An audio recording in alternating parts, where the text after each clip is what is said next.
암탈출구 아미나스토리의 문창식입니다.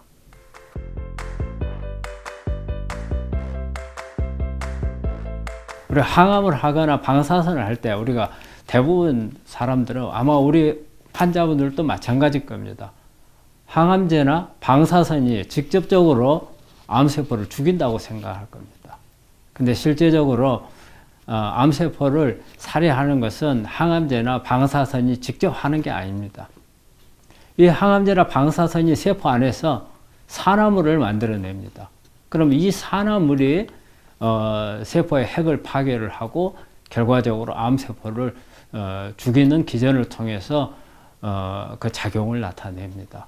그렇다면 우리 이 암세포 안에서 산화물을 만들려면 산소가 공급이 되지 않고서는 산화물을 만들어낼 수가 없습니다. 그래서 항암이나 방사선 할 때는 이 암에 산소 공급이 가장 중요합니다.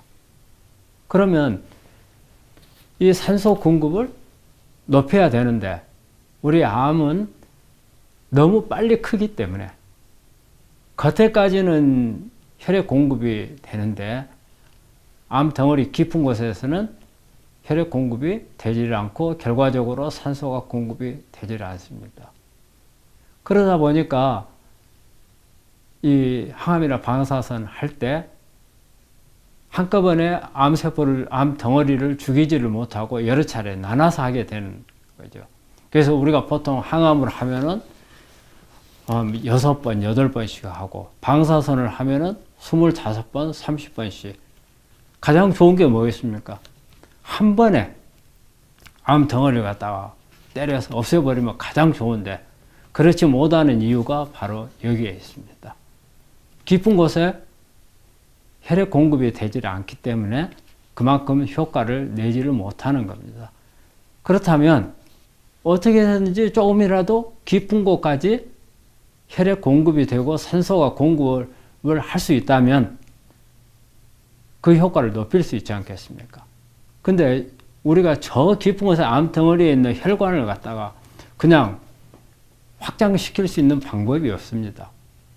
그렇다고 해서 외부에서 혈액을 암덩어리에 혈액을 공급할 수 있게끔 어떤 장치라든지 이런 부분도 없는 거고, 그렇다면 가장 좋은 방법은 뭐겠습니까?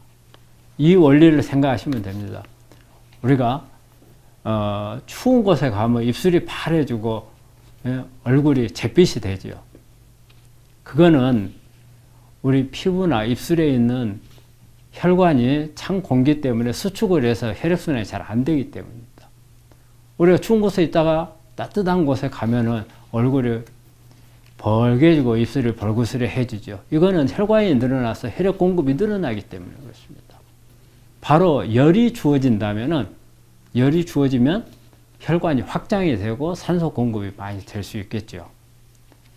바깥에서 주는 열은 저 암 덩어리가 깊은 곳에 있기 때문에 거기까지 열이 전달이 되질 않습니다.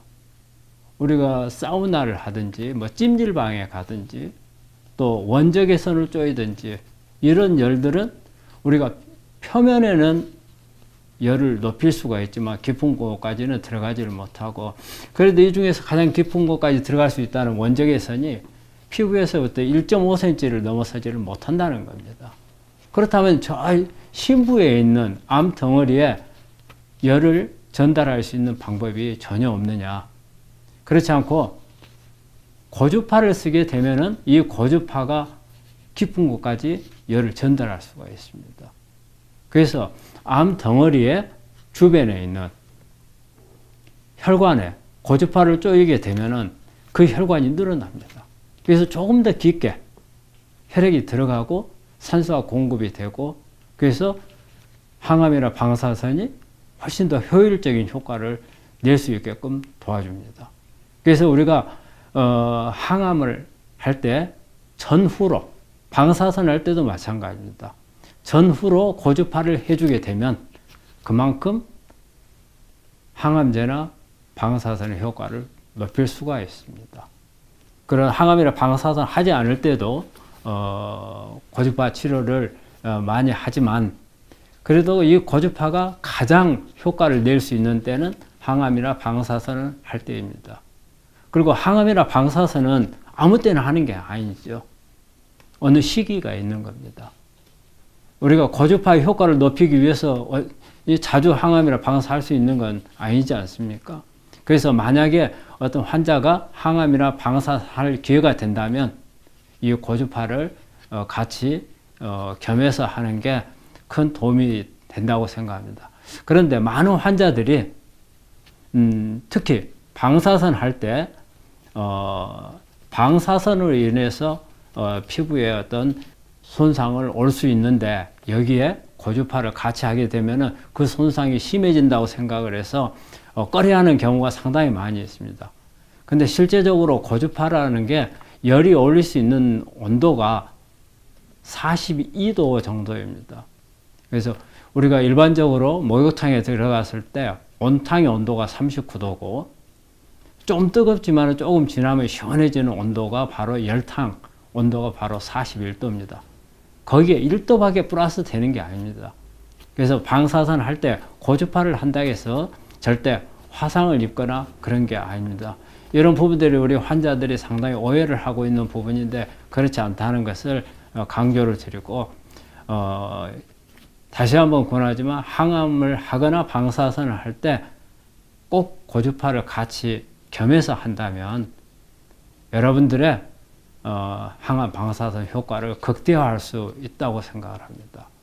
우리가 항암제나 방사선은 이 정상세포까지 희생을 하면서 하는 치료입니다. 가능하면은 항암이나 방사선을 줄일 수 있어서 정상세포의 손상을 줄일 수 있다면 그게 가장 좋은 방법이 아니겠습니까? 그래서 그런 의미에서도 고주파를 같이 겸해서 한다면은 훨씬 더 그 항암이나 방사선으로 인한 부작용도 줄일 수 있고 효과도 극대화할 수 있는 방법이니까 고주파 원열 치료를 같이 하는 것을 적극 권합니다.